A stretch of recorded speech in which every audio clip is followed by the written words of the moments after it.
Salam sejahtera senantiasa, kita berjumpa kembali dalam mata pelajaran Sosiologi kelas 11, masih dalam kompetensi dasar konflik, kekerasan, dan perdamaian untuk sesi yang kedua. Pada sesi sebelumnya kita telah mempelajari pemetaan konflik, sekaligus mencoba berbagai model pemetaan konflik, kemudian menganalisa bentuk-bentuk konflik, menganalisa isu-isu yang mencuat dalam suatu konflik, serta memetakan pihak-pihak yang terlibat dalam suatu konflik. Nah, setelah memetakan konflik dan mengetahui bentuk-bentuk konflik, maka langkah selanjutnya adalah memahami dinamika konflik atau perkembangan atau naik turunnya situasi dari suatu konflik.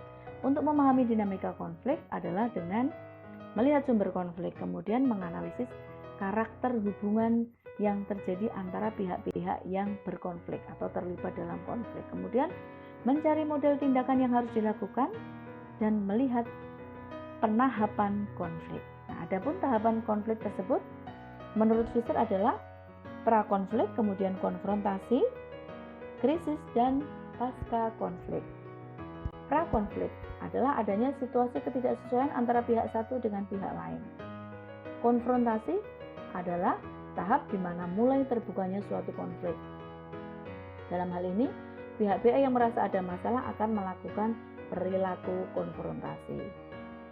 Tahap krisis adalah puncak terjadinya konflik atau pecahnya suatu konflik. Sedangkan pasca konflik adalah keadaan yang mengakhiri berbagai konflik atau konfrontasi. Pada tahap ini, hubungan antara kedua belah pihak mengarah ke keadaan normal. Baik, kita menuju kepada akar masalah dan sebab terjadinya konflik. Pada sesi sebelumnya kita telah membahas bahwa perbedaan-perbedaan yang ada dalam masyarakat akan memuncak menjadi konflik, atau dengan kata lain, konflik lahir dari adanya perbedaan-perbedaan yang ada pada kehidupan bermasyarakat. Bagaimana perbedaan-perbedaan memuncak menjadi konflik adalah saat di mana sistem sosial masyarakatnya tidak mampu mengakomodasi perbedaan-perbedaan yang ada.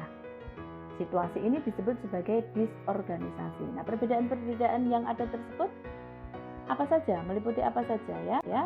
Ada perbedaan antar individu, perbedaan kebudayaan, perbedaan kepentingan, perubahan sosial, di mana keseluruhan perbedaan tersebut terjadi dalam suatu kehidupan bermasyarakat melalui interaksi sosial yang terjadi antar individu, antar kelompok, kemudian individu dengan kelompok, yang merupakan latar belakang timbulnya konflik. Nah, situasi bahwa perbedaan tersebut ada atau terjadi dalam suatu interaksi sosial, maka dapat dinyatakan bahwa konflik yang disebabkan oleh adanya perbedaan yang ada dalam suatu masyarakat akibat interaksi sosial bersifat inheren, atau konflik akan selalu ada. Mengapa? Karena manusia tidak akan pernah lepas dari suatu interaksi sosial.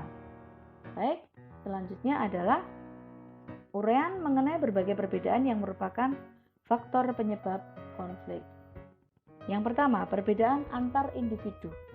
Bahwa individu memiliki masing-masing perasaan yang berbeda. Kemudian tentunya karena manusia dilengkapi dengan akal pikiran, maka memiliki pola pemikiran sendiri-sendiri, memiliki keinginan, kebutuhan, kepentingan yang berbeda dari satu individu dengan individu yang lain. Nah, perbedaan antar individu ini yang bisa mengarah atau menimbulkan suatu konflik. Kemudian perbedaan kebudayaan, bahwa pola-pola kebudayaan akan mempengaruhi pembentukan kepribadian seseorang. Sehingga dari pola kebudayaan yang beragam tentunya menghasilkan perbedaan yang beragam pula terkait kepribadian individu. Selanjutnya adalah perbedaan kepentingan, baik itu kepentingan antar individu atau mungkin kepentingan antar kelompok yang tentunya memiliki kepentingan yang berbeda, baik individu satu dengan individu lain maupun mungkin kelompok satu dengan kelompok lain. Yang bisa kita lihat dengan nyata tentunya adalah kelompok politik ya. Biasanya kelompok politik yang berseberangan pasti memiliki kepentingan yang sangat berbeda, sama-sama ingin memenangkan kekuatan politik atau kekuasaan politik di masyarakat. Nah, ini memiliki kepentingan yang berbeda yang memicu atau memunculkan timbulnya konflik. Selanjutnya adalah perubahan sosial. Nah, atas perubahan sosial yang terjadi, misalnya globalisasi yang terjadi di masa sekarang ini membawa berbagai perubahan sosial. Nah, dari perubahan sosial yang ada, entah itu teknologi, entah itu bagaimana bisa mengakses segala informasi, bisa komunikasi dengan segala aspek dari seluruh masyarakat di dunia, ini yang menyebabkan adanya perbedaan antara gap antara mungkin generasi tua dengan generasi muda misalnya, atau generasi atau individu yang sangat open mind, yang sangat terbuka dengan segala informasi, dengan individu yang memegang erat norma-norma yang sesuai dengan bangsa kita misalnya. Nah, ini perbedaan antara kelompok yang sangat mengikuti perubahan dengan kelompok yang tidak begitu mengikuti perubahan atau yang sama sekali tidak mengikuti perubahan, ini yang bisa menimbulkan konflik. Ya, misalnya ada suatu ideologi dari bangsa lain, gitu ya, ada kelompok yang sangat mengikuti atau terbawa ideologi baru. Ada sebagian besar masyarakat, misalnya di masyarakat kita, yang tidak terpengaruh atas ideologi-ideologi baru yang tidak sesuai dengan ideologi dan jati diri bangsa. Nah, ini adanya konflik antar kelompok akibat adanya perubahan sosial yang terjadi, yang bisa memicu timbulnya konflik di dalam kehidupan bermasyarakat.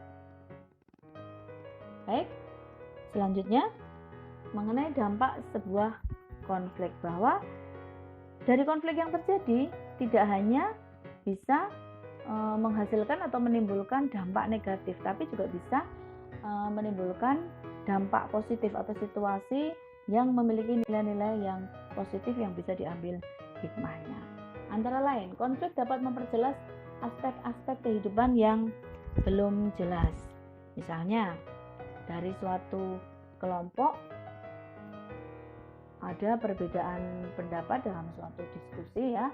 Nah, dari diskusi yang terjadi ternyata bisa terakomodasi aspirasi dari masing-masing anggota kelompok. Nah, kira-kira ini yang disebut sebagai sekiranya sebelumnya belum menjadi aspek yang disadari untuk menjadi hal penting bagi suatu kelompok, akhirnya menjadi jelas, menjadi kebutuhan dari suatu kelompok. Kemudian, konflik memungkinkan adanya penyesuaian kembali norma-norma. Misalnya dari suatu masyarakat, tadi kita sempat mencontohkan adanya globalisasi yang mempengaruhi ideologi, ya. Ideologi kemudian, misalnya dari suatu globalisasi memungkinkan untuk teraksesnya hal-hal baru yang tidak sesuai dengan norma ketimuran, gitu ya. Bagaimana cara berpakaian, kemudian bagaimana cara berpenampilan. Nah, ini kemudian memungkinkan penyesuaian kembali norma-norma, kira-kira aturan yang sudah tidak sesuai lagi dengan perkembangan zaman itu yang mana, ya.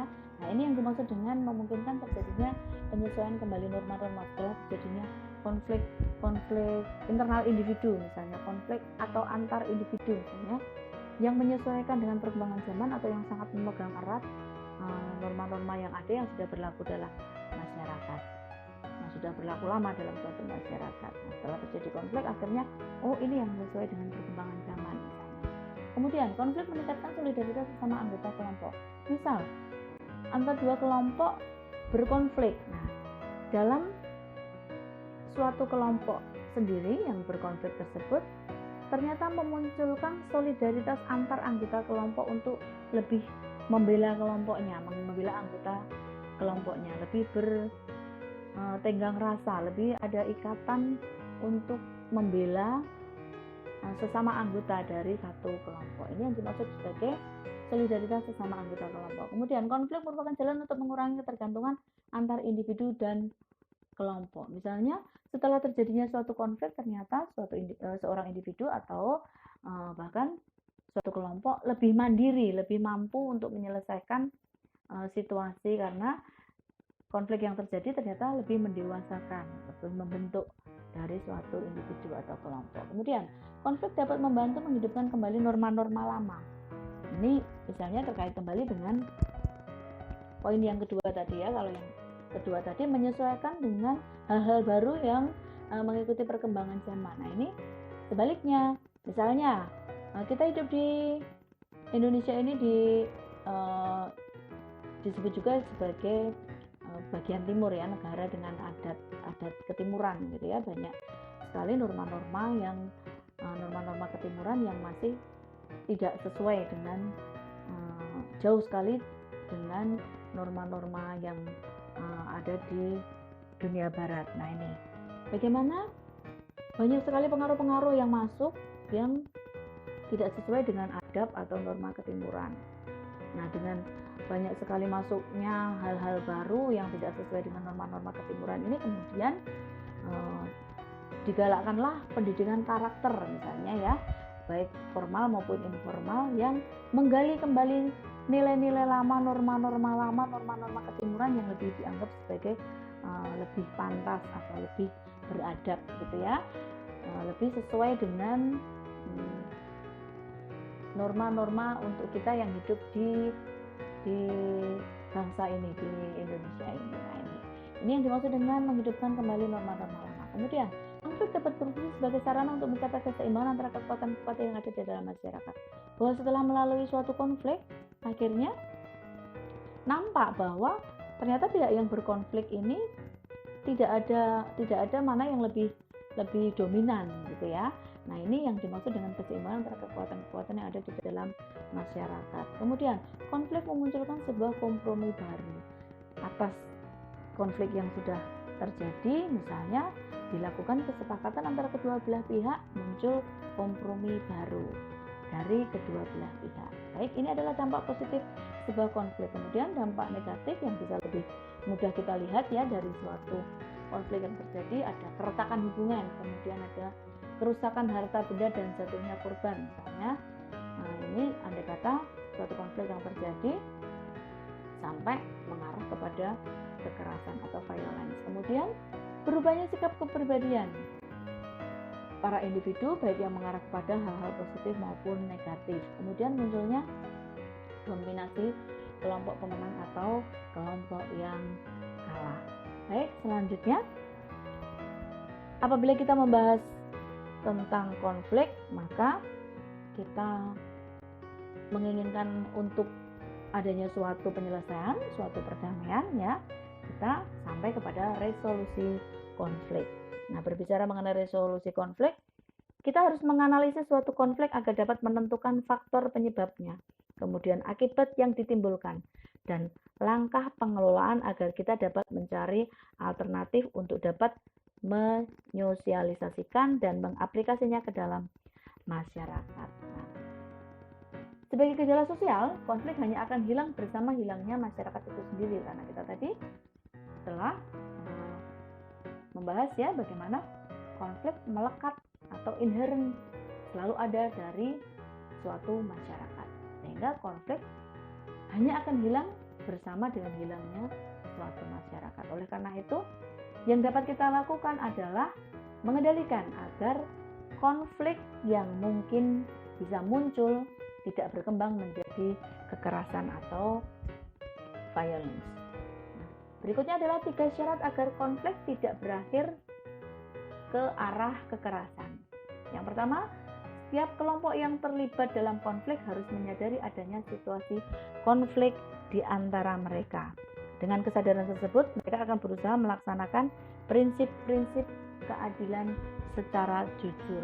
Misalnya, menyadari bahwa kelompoknya berkonflik dengan kelompok yang lain. Bagaimana situasi yang terjadi adalah situasi yang tidak saling menjatuhkan dengan tidak sehat. Nah, ya, bagaimana berkonflik dengan terbuka saja, tidak dengan saling menjatuhkan satu sama lain dengan tidak jujur, tapi harus menyadari bahwa ada konflik di antara kelompok saya dengan kelompok lain.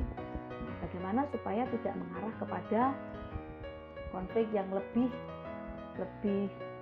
memuncak kepada kekerasan. Kemudian, pengendalian konflik-konflik tersebut hanya mungkin bisa dilakukan apabila berbagai kekuatan sosial yang saling bertentangan terorganisasi dengan jelas. Yang ketiga, setiap kelompok yang terlibat dalam konflik harus mematuhi aturan main yang telah disepakati bersama. Ini merupakan syarat agar konflik tidak berakhir, tidak menuju pada kekerasan. Nah, selanjutnya, macam-macam bentuk pengendalian konflik sosial supaya tidak semakin berkembang atau mengarah kepada kekerasan atau violence. Yang pertama adalah konsiliasi. Bentuk pengendalian konflik ini dilakukan melalui lembaga-lembaga tertentu yang memungkinkan diskusi dan pengambilan keputusan yang adil di antara pihak-pihak yang bertikai. Nah, agar dapat berfungsi efektif, lembaga-lembaga konsiliasi tersebut harus memenuhi hal-hal berikut ini. Yang pertama, lembaga tersebut harus merupakan lembaga yang otonom. Keputusan yang diambil merupakan keputusan murni tanpa campur tangan lembaga lain. Kalau tidak independen, tidak otonom, hanya memihak salah satu pihak yang berkonflik, nanti tidak akan menimbulkan situasi yang damai. Ya, tidak akan tercapai adanya konflik yang terkendali, pengendalian konflik yang bisa memuaskan pihak-pihak yang terlibat konflik. Kemudian, bahwa lembaga tersebut dalam masyarakat harus bersifat monopolitis, hanya satu pihak saja. Sebagai contoh, lembaga kepolisian misalnya ya, hanya satu lembaga kepolisian di Indonesia, karena tidak ada kepolisian, ada duplikasi kekuatan kepolisian misalnya dalam suatu negara, atau kita contohkan dalam negara kita saja. Tentunya yang menyelesaikan segala hal yang berkaitan dengan hukum yang pertama adalah tentunya kepolisian. Perkara kemudian berlanjut ke pengadilan itu beda lagi. Pengadilan juga merupakan lembaga pengadilan atau lembaga kehakiman merupakan lembaga yang monopolis juga ya, sama halnya dengan lembaga kepolisian. Selanjutnya adalah lembaga tersebut berperan agar kelompok yang bertikai merasa terikat kepada lembaga tersebut. Misalnya kelompok yang bertikai sama-sama dianggap melanggar hukum ya. Jadi ada ikatan hukum jelas yang mengikat masing-masing anggota atau masing-masing kelompok yang berkonflik atau pihak yang terlibat konflik. Kemudian lembaga tersebut harus bersifat demokratis ya, harus menampung aspirasi dari kedua belah pihak. Kembali lagi seperti poin pertama tadi, tidak memihak dari salah satu pihak yang berkonflik. Nah, ini merupakan kualifikasi yang harus dipenuhi agar lembaga konsiliasi bisa berfungsi secara efektif. Berikutnya adalah mediasi. Pengendalian konflik dengan cara mediasi dilakukan apabila kedua pihak yang berkonflik sepakat untuk menunjuk pihak ketiga sebagai mediator. Begitupun arbitrase juga sama menggunakan jasa pihak ketiga. Nah, apa perbedaan antara mediasi dan arbitrase? Kita telah pelajari di kelas 10 ya, bagaimana mediasi dan arbitrase sama-sama menggunakan pihak ketiga. Yang bedanya adalah jika mediasi pihak ketiga hanya sebagai penengah ya, tidak membuat keputusan, jadi hanya sebagai memediasi kepentingan antara dua pihak, menjadi penengah antara dua pihak tapi tidak mengambil keputusan. Sedangkan arbitrase adalah pihak ketiga dalam hal ini berperan dalam pembuatan keputusan untuk tercapainya kesepakatan antara kedua belah pihak yang berkonflik. Nah, kemudian berikutnya adalah transformasi konflik atau conflict transformation. Adalah proses menanggulangi berbagai permasalahan, sumber-sumber dan dampak negatif dari konflik. Nah, proses transformasi konflik ini dapat dilihat dari beberapa bentuk intervensi konflik. Intervensi konflik sendiri adalah upaya masuk ke dalam sistem hubungan yang sedang berlangsung dan melakukan kontak dengan kedua belah pihak atau beberapa pihak yang berkonflik untuk membantu menyelesaikan konflik. Nah, berikut ini adalah tingkatan dari intervensi konflik. Yang pertama peacemaking, kemudian peacekeeping, konflik manajemen, dan peace building. Peacemaking adalah menciptakan perdamaian, yaitu melakukan intervensi militer dengan cara diplomatik untuk mengakhiri konflik. Kemudian, peacekeeping yaitu menjaga perdamaian, yaitu melakukan intervensi militer agar pihak yang sudah tidak bertikai tidak melakukan aksi kekerasan kembali.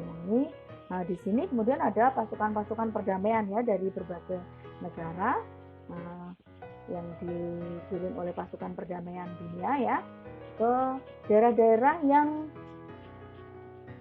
setelah mengalami konflik atau yang habis mengalami konflik. Kemudian konflik manajemen atau pengelolaan konflik, yaitu menciptakan berbagai usaha untuk menyelesaikan masalah dengan melibatkan berbagai pihak. Nah, yang terakhir adalah pembangunan perdamaian atau peace building, yaitu meningkatkan kesejahteraan, pembangunan infrastruktur, dan rekonsiliasi seluruh pihak yang bertikai. Nah, berikut ini adalah ilustrasi dari bagaimana seorang pasukan perdamaian dari Indonesia ya yang sedang memberikan pelajaran tentang belajar yang menyenangkan kepada masyarakat Toban Kulu di Afrika Selatan. Kegiatan ini merupakan bagian dari kegiatan kerjasama militer sipil yang dilakukan seminggu sekali. Nah, Indonesia ini sering sekali ya mengirimkan pasukan perdamaian, baik untuk dalam rangka tahap-tahap atau tingkatan intervensi konflik. Baik, bagaimana peran mediasi dan pihak ketiga dalam penyelesaian konflik dan menumbuhkan perdamaian? Ya, bahwa salah satu bentuk akomodasi dalam penyelesaian konflik adalah mediasi. Ya, mediasi dan arbitrasi tadi ya yang sama-sama menggunakan pihak ketiga. Nah, bagaimana peran dari pihak ketiga ini dalam terlibat dalam upaya penyelesaian konflik? Ada 5 syarat seorang menjadi mediator. Ya, yang pertama adalah harus adil dan bertanggung jawab, kemudian mampu bekerja sama dalam menyelesaikan masalah, memiliki sikap menghormati dan mengerti berbagai perbedaan pendapat, memiliki keinginan untuk berbagi dan ikut merasakan, memfokuskan diri pada persoalan, bukan kesalahan. Karena untuk menjadi seorang mediator, berat sekali tugas yang harus dilaksanakan ya, baik dari mulai mempersiapkan usulan pertemuan antara pihak yang bertikai, kemudian mendorong pihak-pihak yang bertikai untuk berperan langsung, kemudian melakukan pertemuan terpisah dengan pihak yang bertikai, mendorong kedua belah pihak yang bertikai untuk menelaah kepentingan masing-masing, kemudian mendorong kedua belah pihak yang bertikai untuk mencari solusi atau penyelesaian atas konflik yang terjadi. Karenanya ada syarat yang harus dipenuhi atas tugas-tugas yang diemban ini, bahwa pada prinsipnya seorang mediator harus mampu bersikap netral. Karenanya harus adil, bertanggung jawab, dan sebagainya. Ini yang merupakan syarat untuk menuju kenetralan dari seorang mediator. Baik, demikian materi sesi kedua dari kompetensi dasar konflik, perdamaian, dan kekerasan. Terima kasih atas perhatiannya dan kita bertemu di video pembelajaran selanjutnya.